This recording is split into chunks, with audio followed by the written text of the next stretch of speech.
Esta África você conhece.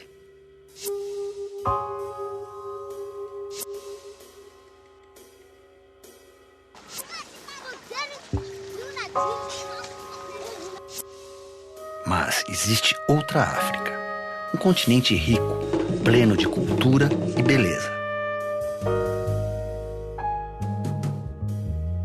Por que então esta África tem dificuldade em vencer a pobreza? A resposta para esta pergunta está no passado, pelo menos em parte. A partilha da África.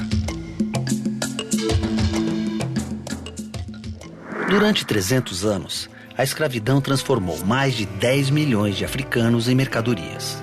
Até o século XIX, os braços africanos geraram riqueza em colônias europeias como o Brasil, que era colônia de Portugal na época. Para as potências europeias, os escravos representavam mão de obra para a lavoura. Os africanos também eram vendidos com lucro para outros países. A escravidão deixou marcas nos países onde se estabeleceu e também no continente africano. A escravidão sempre existiu. A escravidão era uma instituição muito antiga entre os reinos africanos. Dentro da África, esses reinos africanos não estabeleciam sua riqueza pela quantidade de territórios, mas pelo número de escravos. O que muda com a chegada do europeu? Em primeiro lugar, o número de escravos. Quando começa a ocorrer uma demanda, um pedido formal, queremos um número maior de escravos, as relações de poder começam a ficar hostis, aumentam as lutas internas. Os conflitos foram criados pelos europeus de maneira indireta, quando eles privilegiam povos que estão no litoral, para que esses povos, então, tenham um motivo, ou seja, tenha a base de troca entre o europeu e o africano do litoral, ela é boa o suficiente para que os africanos do litoral se sintam motivados a ir ao interior e fazer guerras para que essas guerras deem para eles os cativos que os europeus querem. Com a chegada dos europeus, essas pessoas são transformadas em mercadorias e perdem a sua densidade humana. Isso é que torna a escravidão um horror sem precedentes na história.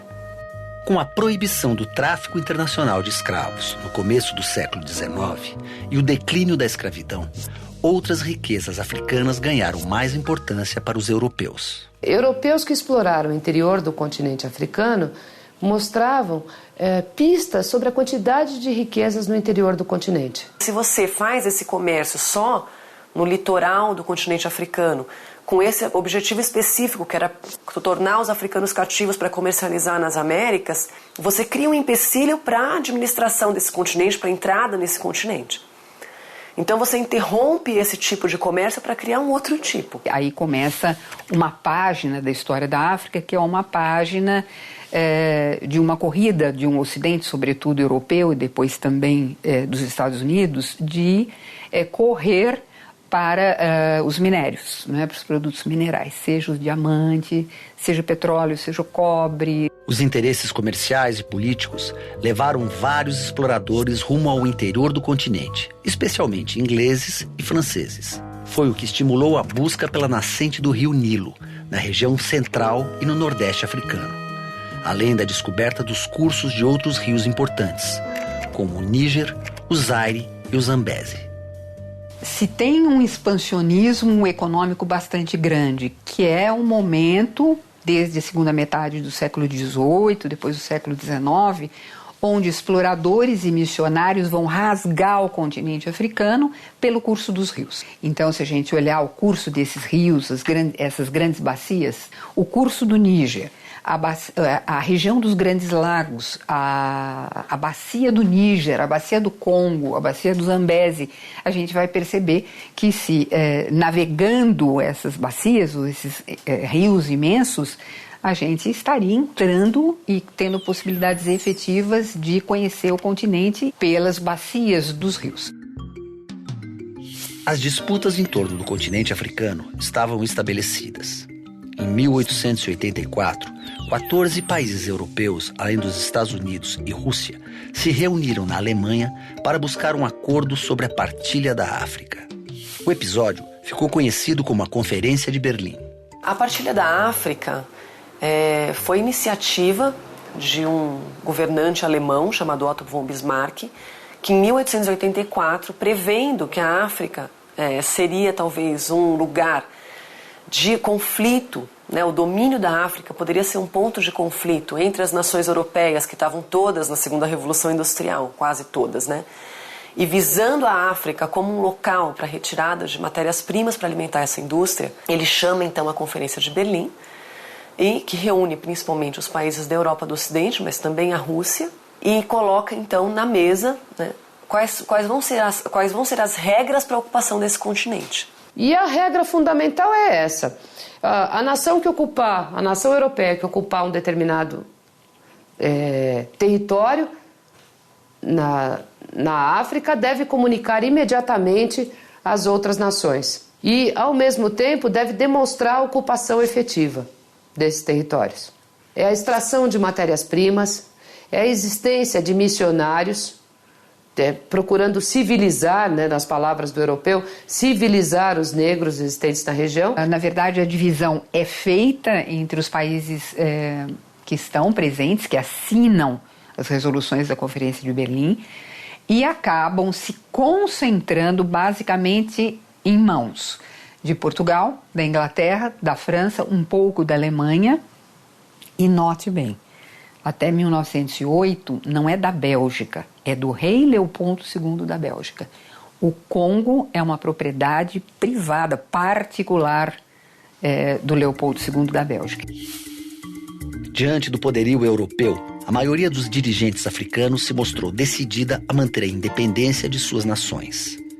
Em 1895, sob a ameaça de uma possível invasão a seu território, o rei dos Mossi expulsou um oficial francês com a seguinte frase: "Sei que os brancos querem me matar para tomar o meu país. E ainda assim, você insiste em que eles me ajudarão a organizá-lo. Por mim, acho que meu país está muito bem como está. Não preciso deles. Parta agora mesmo." Depois da Conferência de Berlim, o que a gente pôde perceber é que alguns reis africanos se aliaram a dominadores europeus, na tentativa de ampliar esse domínio. E em outros lugares, a ocupação foi violenta. Foi a chegada com máquinas, a destruição total de florestas, a subordinação dos povos, na tentativa de dizer que eram relações humanistas, a redução das pessoas às condições semelhantes à de escravidão, e uma miséria absoluta dessas populações onde as matérias-primas foram exploradas. E num primeiro momento, o que se achava, né? Um dos grandes equívocos que se tinha sobre a história da África. Os africanos jamais reagiram, né? Isso está completamente desmontado, houve uma resistência sistemática, resistência sim com violência física, com exercício da violência física, e em episódios que foram debelados pelos exércitos europeus, que chamavam estas guerras de guerras de pacificação ou domesticação. A partilha da África desconsiderou os direitos dos povos africanos e estabeleceu fronteiras artificiais. Não levou em conta as diferenças entre as várias nações africanas com suas línguas, religiões e histórias. Como resultado, algumas etnias ficaram divididas em vários países e outras etnias inimigas juntas no mesmo território. Eu acho que uma pista interessante para a gente observar a divisão do território africano é olhar para o próprio mapa do continente africano. Há lugares que você pode encostar a régua e perceber que foi passada uma régua em cima do mapa. Essas decisões foram decisões de gabinete. Esse tipo de divisão territorial acaba gerando problemas cujas consequências estão presentes até o dia de hoje. Em determinados territórios foram agrupados inimigos históricos. Em outros lugares, populações que tradicionalmente tinham histórias antigas passaram até, inclusive, a falar línguas diferentes. Acaba tirando da população a sua identidade, a sua relação com o lugar e passa a ter uma história que é externa, que não faz parte da sua realidade. Há imagens muito comuns de crianças sendo alfabetizadas em língua francesa, e o texto que se aprende na escola é: eu amo a minha pátria, a França. Né? Em pleno Senegal. O que a gente percebe, e de uma maneira muito triste, é que os conflitos não foram resolvidos. Hoje, a maioria dos lugares do continente africano tem independência, autodeterminação, são povos autogovernados. Mas as fronteiras permaneceram. Com uma ideia menos de perpetuar o que era o colonialismo e mais de evitar algum possível conflito. Porque na década de 1960 você já tinha conhecimento das riquezas minerais do continente. Então países como Moçambique, por exemplo, que não tem riqueza mineral praticamente nenhuma, e países como Angola, por exemplo, que tem diamante e petróleo, né? Então ninguém queria abrir mão daquilo que tinha herdado do colonialismo, principalmente os países com maior interesse nisso. O mapa do mundo não deixa dúvidas. Os países africanos são os mais afetados pela fome. Uma ironia quando vemos o mapa de riquezas minerais e fontes de energia da África. Um continente onde se encontra petróleo, diamante, cobre, ouro, zinco. Hoje, boa parte dos africanos passa fome sobre uma terra de riquezas. Essa riqueza não está mais na superfície. Então, o grau de tecnologia para se chegar a essas minas é muito maior. Tem muito ouro, tem muito manganês, tem muita pedra preciosa. Mas a própria população não tem condições de pesquisa para fazer a prospecção para chegar a esses lugares. Séculos de escravidão, seguidos por décadas de colonialismo, deixaram suas marcas.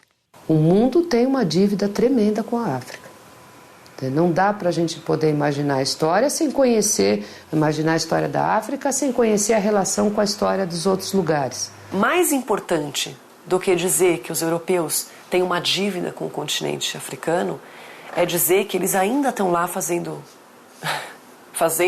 continuam com uma prática colonialista em muitos governos.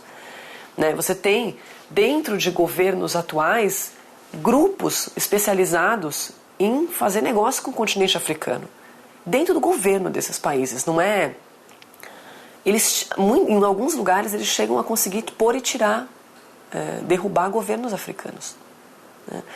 Então não é um problema que deixou de existir. Na verdade, eles têm que mudar a postura atual em relação ao continente. Porque se você pegar as grandes petrolíferas que estão na África, nenhuma é africana. Se você pega as sociedades diamantíferas, a maior sociedade diamantífera africana existe desde o final do século XIX, que foi fundada por um inglês. Então, mais do que ter uma dívida, eu acho que é um problema atual, que é repensar uma atitude em relação ao continente. De que maneira passar esse bastão para os africanos. Hoje em dia, pensar numa busca da superação das dificuldades dessa longa história do continente africano é se tornar protagonista da própria história. É assumir a frente, reconhecer os fatos históricos, divulgar os fatos históricos e se tornar agente da própria história.